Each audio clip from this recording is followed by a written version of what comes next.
ओम श्री परमात्मने नमः। ओम श्री गुरुभ्यो नमः।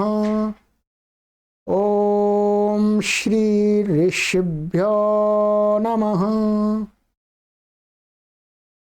ओम सहना भवतु सहनौ भुनक्तु सह वीर्यं करवावहै तेजस्विनावधीतमस्तु मा विद्विषावहै। ओम शांति शांति शांति। सर्वेभ्यो नमः। देववाणी संस्कृतम यूट्यूब चलदृश्यम प्रति भवताम भवतीनां च हार्दम स्वागतम।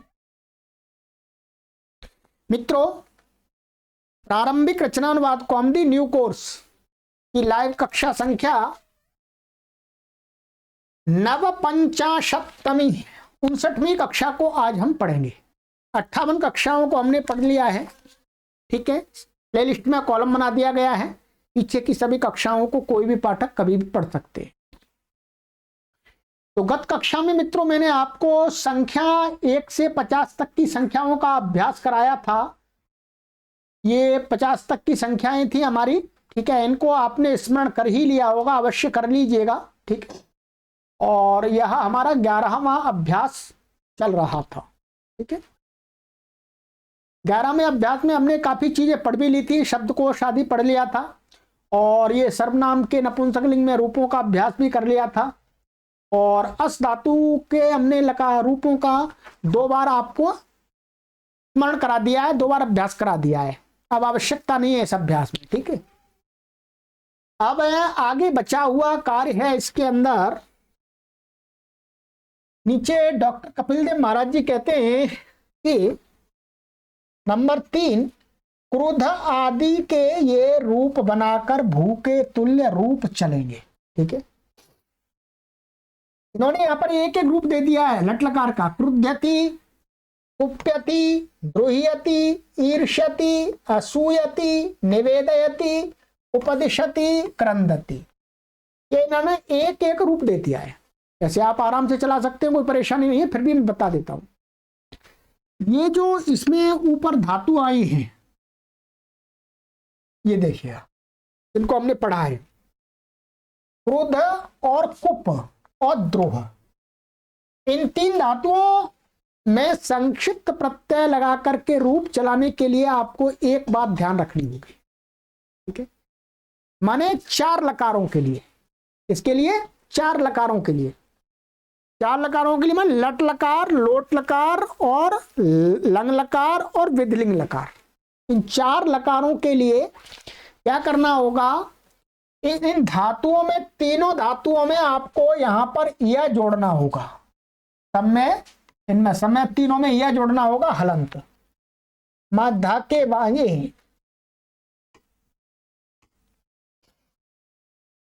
ये क्रुद्ध को आपको क्रुद्ध कर लेना है, कुप को कुप्य कर लेना है, और द्रोह को द्रोह्य कर लेना है। अब इसमें संक्षिप्त प्रत्यय जो हमने आपको पीछे बताए हैं, इन 4 लकारों में इन धातुओं का ऐसा कर लेना है, और लिट में नहीं, लिट में तो ये ऐसी की ऐसी वैसी रहेंगी, ठीक है। तो ऐसा करके फिर संक्षिप्त प्रत्यय लगा कर रूप आप चलाएंगे। मैं आपको उच्चारण करके अभी बता दूंगा सभी धातुओं का। ये 8 धातुएं हैं, 8 धातुओं का अभ्यास करा दूंगा, कोई परेशानी नहीं है, ठीक है। चलिएगा एक बार देख लेते हैं। आइए, मैंने आपके लिए लिख भी दिया है यहां पर। ये सभी धातुओं का जो भी हमने इस अभ्यास में पढ़ी है, उनका एक एक रूप दिया है। यहाँ क्रुद्ध को आपको क्या कर लेना है, या और मिला लेना है। ऐसे ही इसमें भी या मिला लेना है, और इसमें भी या मिला लेना है, तीनों में। बाकी में आपको जोड़ने की आवश्यकता नहीं। और इसके बाद में अब संक्षिप्त प्रत्यय जोड़ते जाना है आपको, ठीक है। तो पहले हमने बता दिए भू के तुल्य। अब ये आइएगा, क्रुद्ध के हम लट लकार में पहले चलाते हैं लट लकार। तो क्रुद्यति, क्रुध्यतः, क्रुध्यन्ति, क्रुध्यसि, क्रुध्यथः, क्रुध्यथ, क्रुध्यामि, क्रुध्यावः, क्रुध्यामः। ठीक है।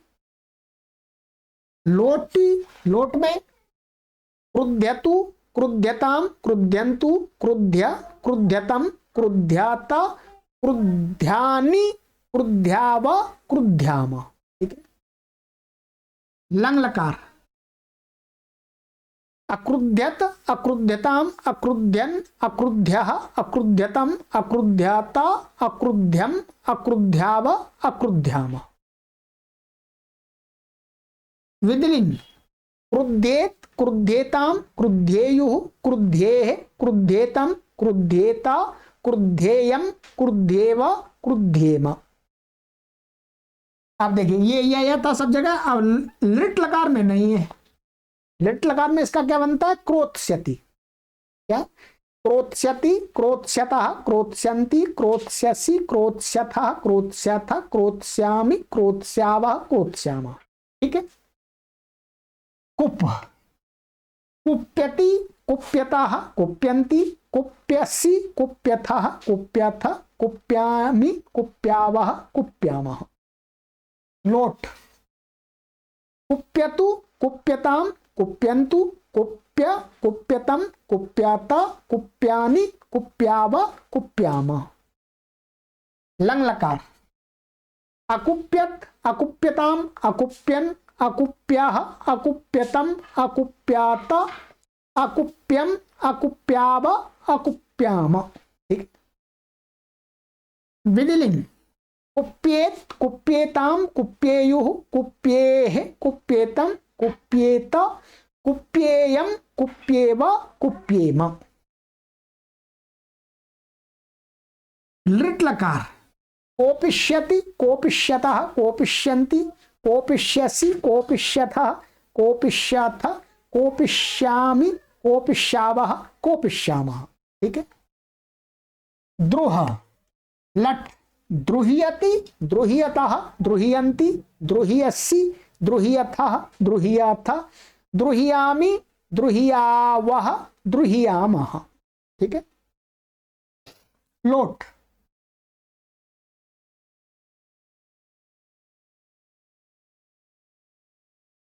द्रुह्यतु, द्रुह्यताम, द्रुह्यन्तु, द्रुह्य, द्रुह्यतम, द्रुह्यात, द्रुह्याणि, द्रुह्याव, द्रुह्याम।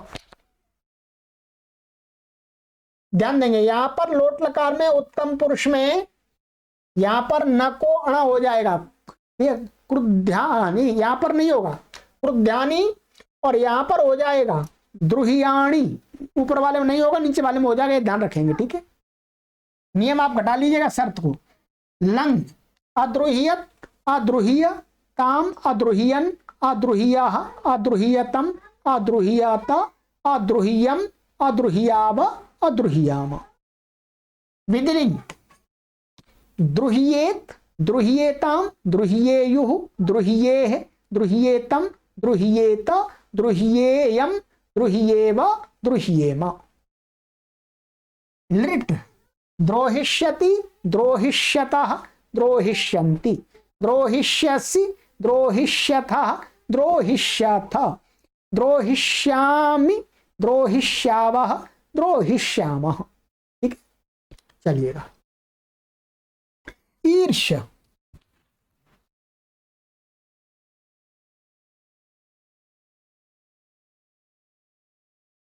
ईर्ष्य लट ईर्ष्यति, ईर्ष्यतः, ईर्ष्यन्ति, ईर्ष्यसि, ईर्ष्यथः, ईर्ष्यथ, ईर्ष्या, हाँ ठीक है, और ईर्ष्यामि, ईर्ष्यावः, ईर्ष्यामः। लोट लकार ईर्ष्यतु, ईर्ष्यताम, ईर्ष्यन्तु, ईर्ष्य, ईर्ष्यतम, ईर्ष्यात, ईर्ष्याणि, ईर्ष्याव, ईर्ष्याम। यहां पर भी अड़ा हो जाएगा। ठीक है।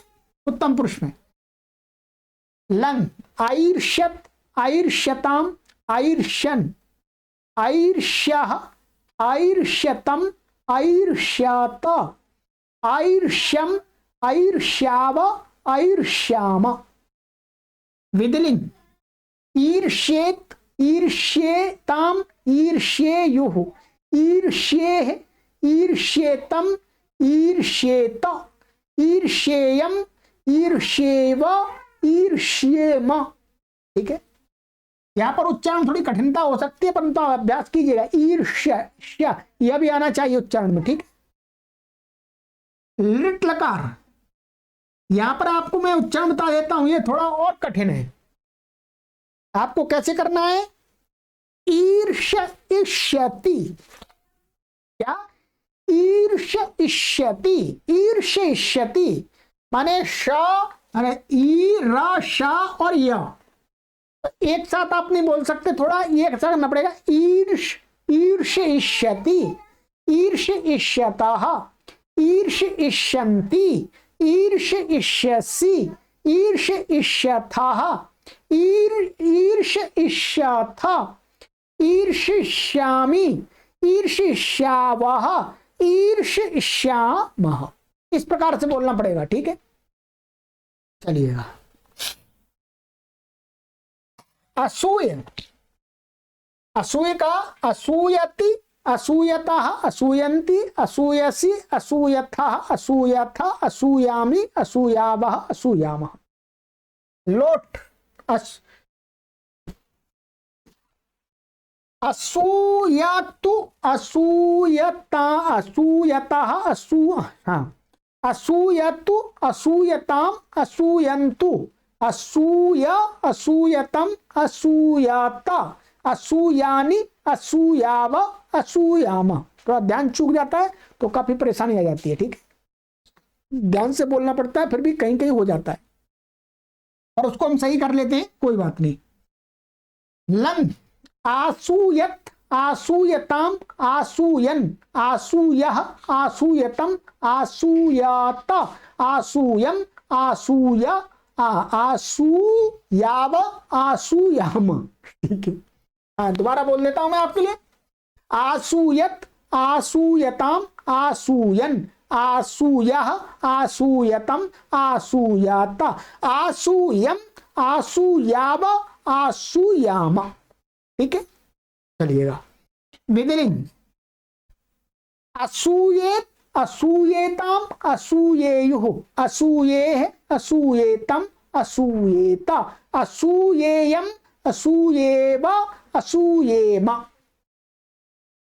लिट लकार असूयिष्यति, असूयिष्यतः, असूयिष्यन्ति, असूयिष्यसि, असूयिष्यथः, असूयिष्यथ, असूयिष्यामि, असूयिष्यावः, असूयिष्यामः।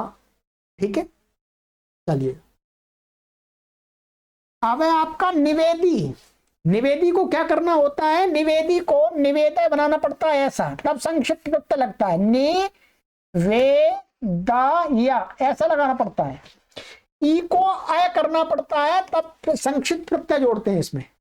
ठीक है, चलिएगा मैं बताता हूं आपको आगे। लट निवेदयति, निवेदयतः, निवेदयन्ति, निवेदयसि, निवेदयथः, निवेदयथ, निवेदयामि, निवेदयावः, निवेदयामः। लोटी, लोट, लोट में निवेदयतु, निवेदयताम, निवेदयन्तु, निवेदय, निवेदयतम, निवेदयत, निवेदयानि, निवेदयाव, निवेदयाम। लंग न्यवेदयत, न्यवेदयताम, न्यवेदयन्, न्यवेदयः, न्यवेदयतम, न्यवेदयत, न्यवेदयम, न्यवेदयाव, न्यवेदयाम। विधिलिंग निवेदयेत, निवेदयेत, निवेदयेताम, निवेदयेयुः, निवेदयेः, निवेदयेतम, निवेदयात।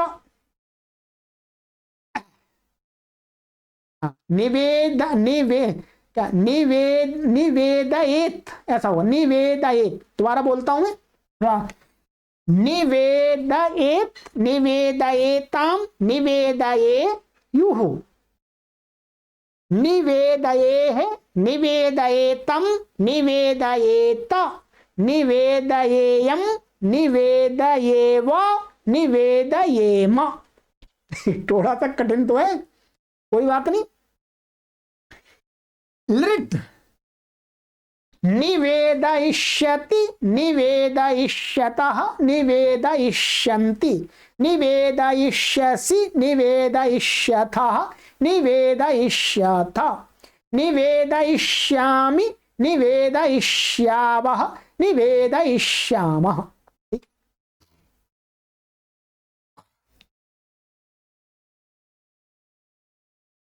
चलिएगा, अब आ जाएगा उपदिश। लट उपदिशति, उपदिशतः, उपदिशन्ति, उपदिशसि, उपदिशतः, उपदिशथ, उपदिशामि, उपदिशावः, उपदिशामः। लोट उपदिशतु, उपदिशताम, उपदिशन्तु, उपदिश, उपदिशतम, उपदिशत, उपदिशानि, उपदिशाव, उपदिशाम। लंग उपादिशत, उपादिशाताम, उपादिशन, उपादिशत, उपादिशताम, उपादिशन। ध्यान दोबारा सुनिएगा फिर। लंग में उपादिशत, उपादिशताम, उपादिशन, उपादिशः, उपादिशतम, उपादिशत, उपादिशम, उपादिशाव, उपादिशाम। विदलिंग उपदिशेत, उपदिशेताम, उपदिशेयुः, उपदिशेः, उपदिशेतम, उपदिशेत, उपदिशेयम, उपदिशेव, उपदिशेम। लृट लकार उपदेक्ष्यति, उपदेक्ष्यतः, उपदेक्ष्यन्ति, उपदेक्ष्यसि, उपदेक्ष्यथः, उपदेक्ष्यथ, उपदेक्ष्यामि, उपदेक्ष्यावः, उपदेक्ष्यामः। ठीक है जी। चलिएगा, अंतिम धातु और है, इसको भी नैया पार कर लेते हैं। चलिए, ये लीजिए क्रंद।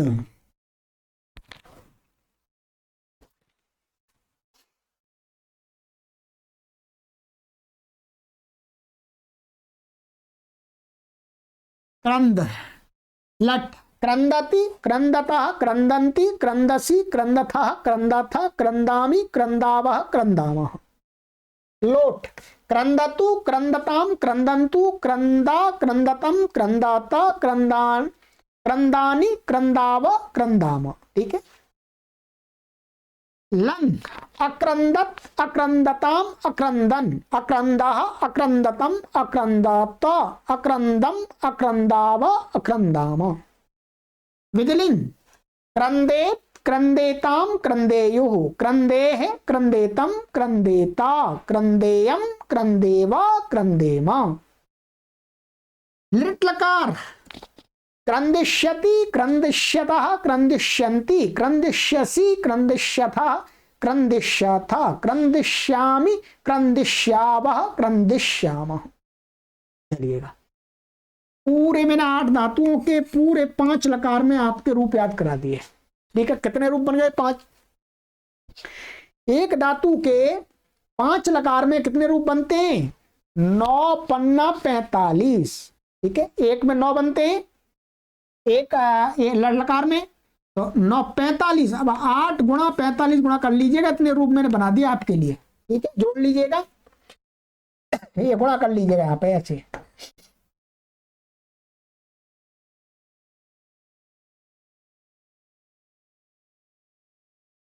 तीन 360 रूपों का अभ्यास करा दिया मैंने आपको। ठीक है,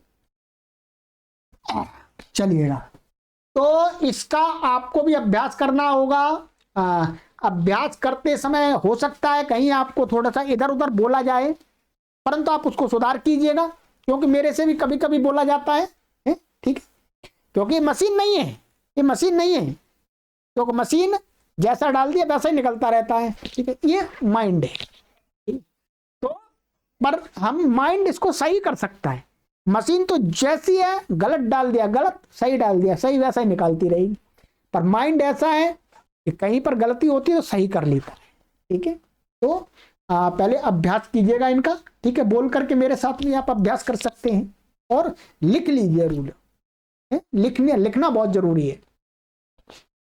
चलिएगा, ये तो मैंने आपको एक्स्ट्रा वर्क कराया है, किसी पुस्तक में आपको ऐसे नहीं मिलेगा। तो ये हो गया आपका धातुओं का रूप कंप्लीट, ठीक है।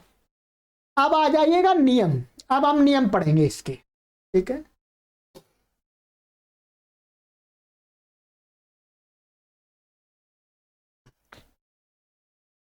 स्टार वाले सभी नियम ध्यान देंगे, सभी पर स्टार लगा दिया डॉक्टर कपिल देव महाराज जी ने, अर्थात बहुत महत्वपूर्ण है। नियम 24 चतुर्विंशतितम, क्रोध द्रोहेर्ष आदि क्या है, सूत्र है बड़ा। तो सूत्र भी आपको नहीं पढ़ना है, उसका सार पढ़ना है, ठीक है।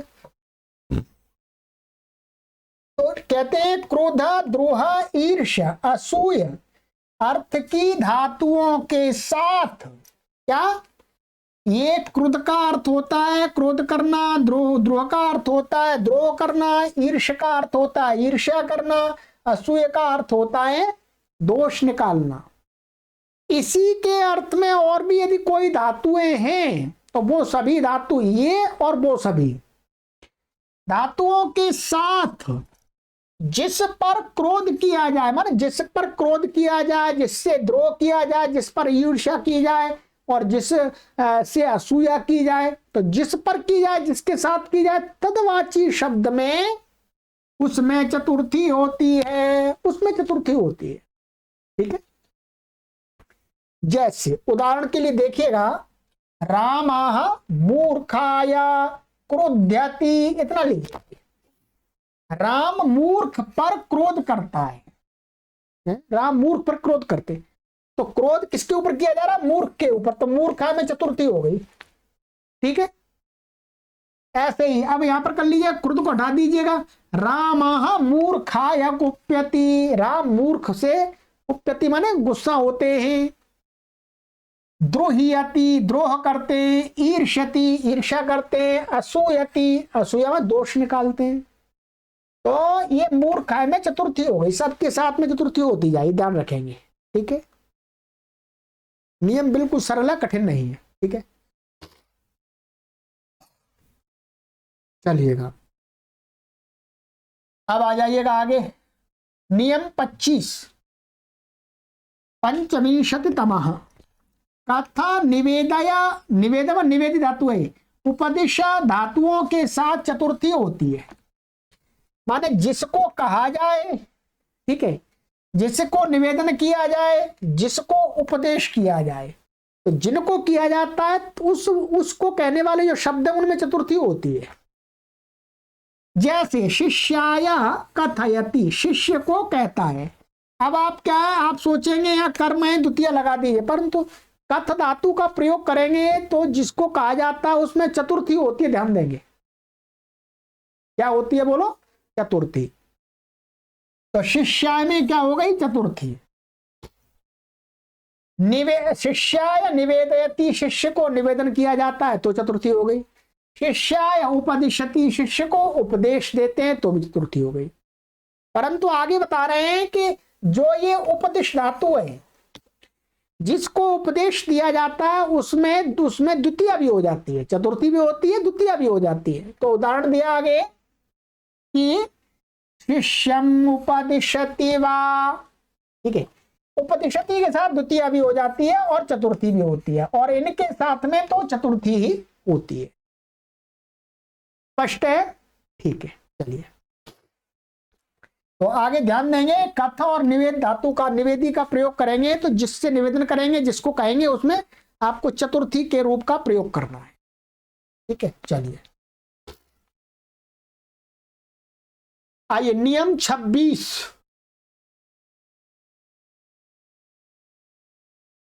षड्विंशतितमः, षड्विंशतितम 26वां, जिस प्रयोजन के लिए जो वस्तु या क्रिया होती है उसमें चतुर्थी होती है। इस पंक्ति को समझ लीजिएगा, इसमें बहुत बड़ा नियम है जिसका बहुत अधिक प्रयोग होता है। ठीक है, कहते हैं जिस प्रयोजन के लिए, माने कोई प्रयोजन तो आप जानते ही है, पर्पस है। कोई भी काम करते हैं, कुछ भी करते हैं तो उसका एक प्रयोजन होता है, एक पर्पस होता है। मैं पढ़ा रहा हूं, इसका कोई एक प्रयोजन है। आप पढ़ रहे हैं, इसका कोई प्रयोजन है।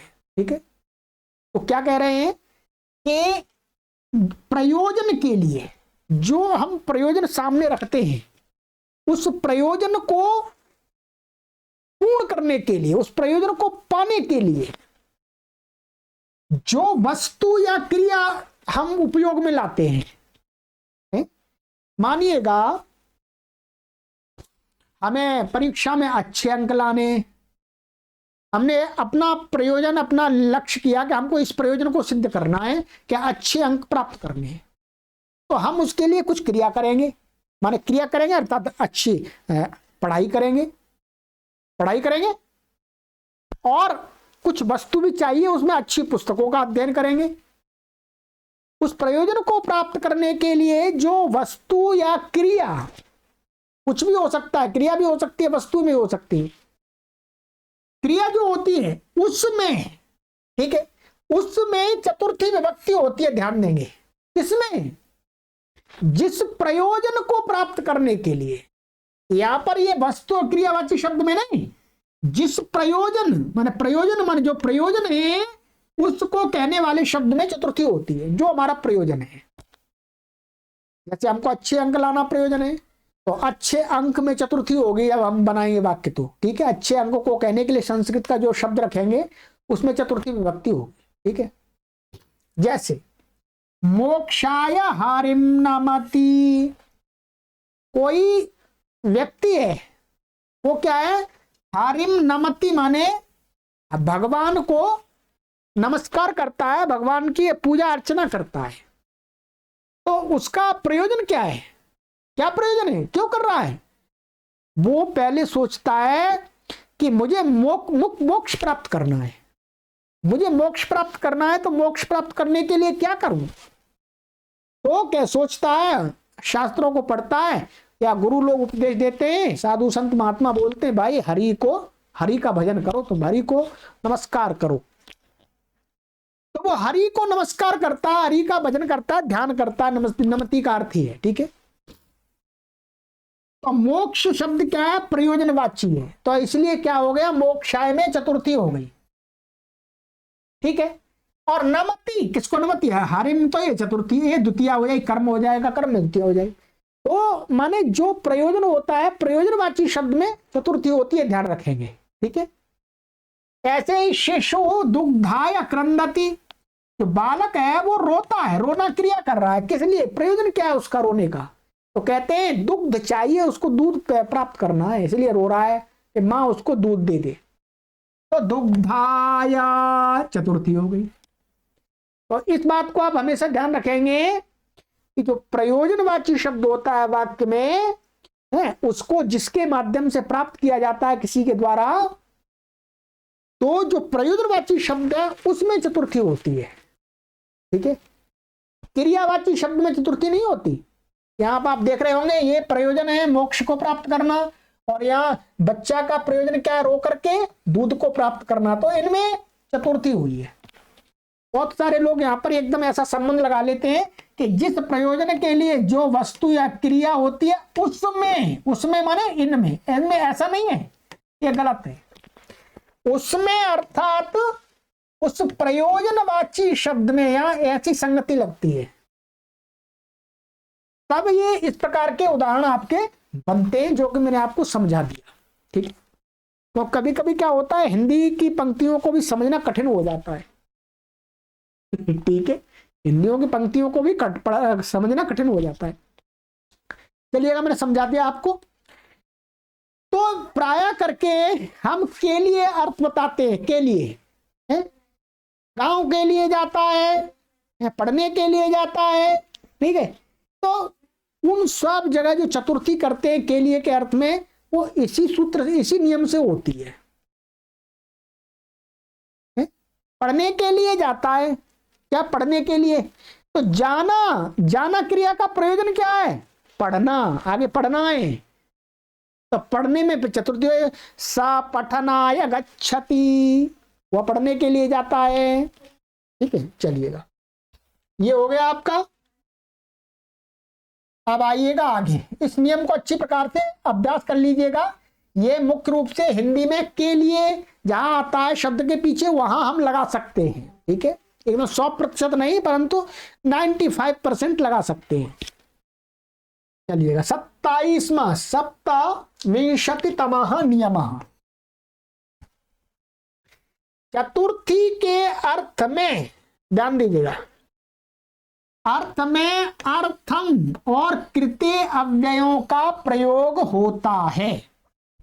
यहां पर चतुर्थी के अर्थों में कहने का तात्पर्य है के लिए।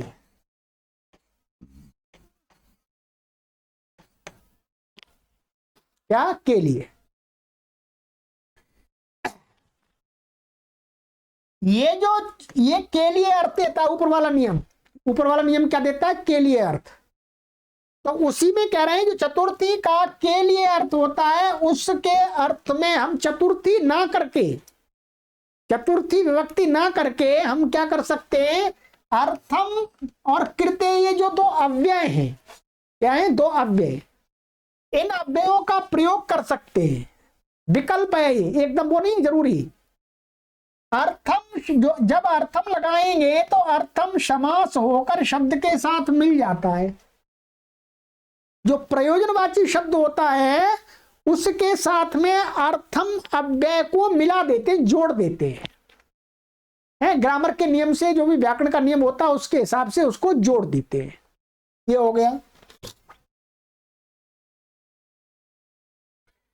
और देखिएगा, कृत्य के साथ षष्ठी होती है, परंतु जब कृत्य का प्रयोग करते हैं तो क्या होता है, जो प्रयोजनवाची शब्द होता है तो उसमें क्या कर देते हैं, षष्ठी विभक्ति कर देते हैं। उदाहरण आपको दिखा रहे हैं, जैसे पढ़ने के लिए, तो क्या कर दिया हमने, ये पठन है, पढ़ने के लिए संस्कृत क्या है, पठन, और आगे अर्थम। ठीक है, तो हमने इसको मिला दिया। यहां पर ये ह्रस्व आ और ह्रस्व आ मिलकर के दीर्घ आ हो जाते हैं ग्रामर से। ठीक है, तो क्या हो गया, पठनार्थम, पठनार्थम माने पढ़ने के लिए। और आप इसको ऐसा भी कर सकते हैं, पठनाय, चतुर्थी भी कर सकते हैं, कोई परेशानी नहीं, दोनों का अर्थ एक ही है, पठनाय अथवा पठनार्थम। ठीक है, तीसरा, आप कृत्य का भी प्रयोग कर सकते हैं, परंतु कृत्य के साथ षष्ठी लगानी होगी। तब क्या बनेगा, यदि इसी का बनाएंगे तो पाठनस्य कृते, ये अव्यय इसका रूप नहीं चलेगा। पठनस्य कृते का भी अर्थ वही है, पढ़ने के लिए। ठीक है, तो आप के लिए अर्थ के लिए तीन प्रकार से शब्द का वाक्य में प्रयोग कर सकते हैं। और आगे भोजनस्य कृते माने भोजन के लिए, जा रहा है आदि जो भी कुछ क्रिया है उसका प्रयोजन क्या, भोजन करने के लिए। तो भोजनस्य षष्ठी होगी कृत्य के साथ। तो ये हो गया, अर्थम उसमें मिला देते हैं। और ध्यान रखेंगे इसके अब रूप नहीं चलेंगे, ये ऐसा ही रहेगा, इसका कोई रूप नहीं चलता। ठीक है, चलिएगा, समझिएगा अच्छी प्रकार से। और अब एक नियम और ध्यान रखना है आपको। ठीक है, मैं अपनी तरफ से बता रहा हूं। एक नियम है आगे, इसमें अभी जो बताया नहीं है, ये नियम आप समझ लीजिएगा, सरल है।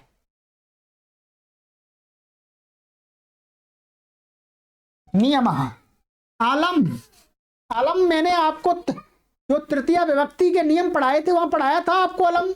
मैं दिखा देता हूं आपको, आइएगा, यहां पढ़ाया था मैंने आपको 9वें अभ्यास में।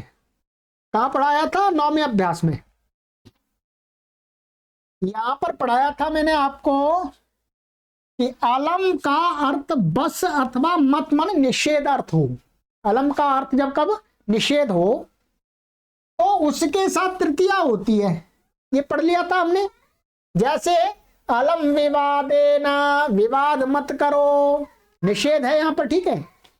मत हंसो, अलम हंसितेना, यहां तृतीया की गई थी। परंतु यहां पर अलम शब्द क्या है, निषेधात्म निषेध अर्थ वाला है, तब तृतीया होती है। अलम के साथ चतुर्थी भी होती है, ध्यान देंगे, अलम के साथ चतुर्थी भी होती है। अब हम चतुर्थी का नियम पढ़ रहे हैं तो उसको भी समझ लेते हैं, ठीक है। आ जाइएगा, देखिएगा अलम के साथ चतुर्थी कब होती है, ये आपको विशेष रूप से ध्यान रखना है। अलम, अलम है ये, अलम का अर्थ पर्याप्त, पर्याप्त माने समर्थ, अलम का अर्थ समर्थ भी होता है। जब अलम का अर्थ समर्थ हो तब क्या है, उसके योग में चतुर्थी विभक्ति होती है। माने जो समर्थ होता है, जिसके लिए समर्थ होता है उसमें चतुर्थी होती है, ठीक है। जैसे देखिएगा, उदाहरण मैंने आपको दिए यहां पर, ये दो, ये देखिएगा, जैसे मल्लाह मल्लाय अलम, एक मल्ल दूसरे मल्ल के लिए समर्थ है, पर्याप्त है, टक्कर दे सकता है। सामान्य आदमी मल्ल को टक्कर नहीं दे सकता है, पर मल्ल मल्ल को टक्कर दे सकता है? तो यहां पर अलम का अर्थ क्या है, एक मल्ल दूसरे मल्ल के लिए समर्थ है, ठीक है। तो इस प्रकार से यहां ऐसे निरपाह दुष्टाय अलम, जो राजा है वो दुष्ट के लिए अलम माने समर्थ है, पर्याप्त है, दुष्ट को ठीक कर सकता है। तो जब पर्याप्त अथवा समर्थ अर्थ प्रतीत होता हो अलम का, तो तब चतुर्थी होती है, तृतीया नहीं होती है, ध्यान रखेंगे, ये मैंने आपको विशेष बता दिया। चलिएगा, तो ये अभ्यास हमारा पढ़ने वाला जो पाठ था वो कंप्लीट हो गया है आपका 11 मई का। अब अगली कक्षा में हम आपको बताएंगे इसका जो होमवर्क वाला पार्ट होता है उसको कराएंगे, ठीक है। चलिएगा, आगे की कक्षा में मिलते हैं मित्रों, ठीक है। सर्वेभ्यो नमः।